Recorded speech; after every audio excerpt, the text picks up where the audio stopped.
고요에 이르는 길.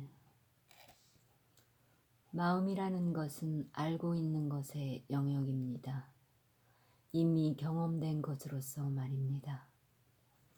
그렇게 특정 가능한 것을 가지고 우리는 다들 어떤 특정 불가능한 것을 알아내려고 하고 있지만, 알고 있는 것으로는 절대로 모르는 어떤 것을 알아낼 수가 없습니다. 오로지 자신이 이미 경험했던 것이나 계속 생각해왔던 것, 그리고 이미 모아놓은 것들만 알 수 있다는 말입니다. 그렇게 마음으로는 알 수 없는 것을 알아낸다는 것은 불가능하다는 사실을, 그런 진리를 이해할 수 있을까요? 마음으로는 알 수 없는 어떤 것을 알아낼 수가 없다는 사실을 분명하게 이해한다면, 그때 거기에는 절대적인 고요가 있습니다. 만약 뭔가 이미 알고 있는 능력을 가지고 알 수 없는 어떤 것을 파악할 수 있다고 보는 사람이 있다면, 그 사람은 엄청나게 몸부림을 쳐대겠지요.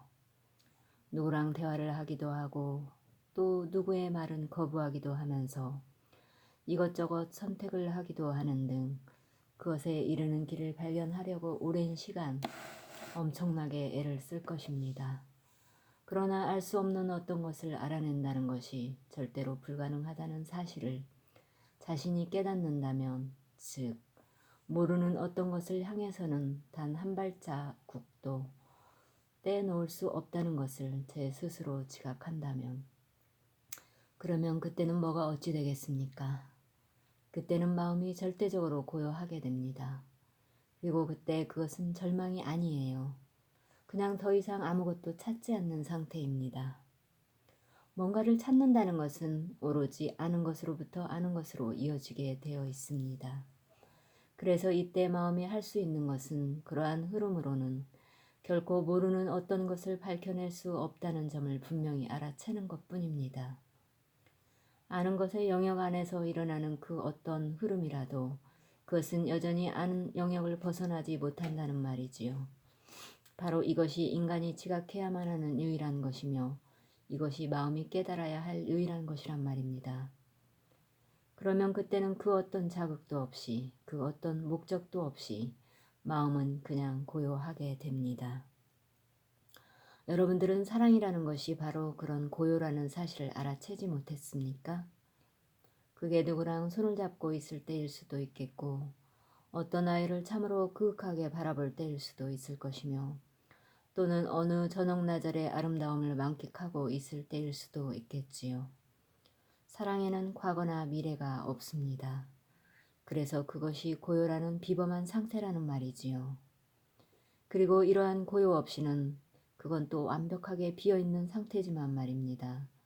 그때는 창조도 없습니다.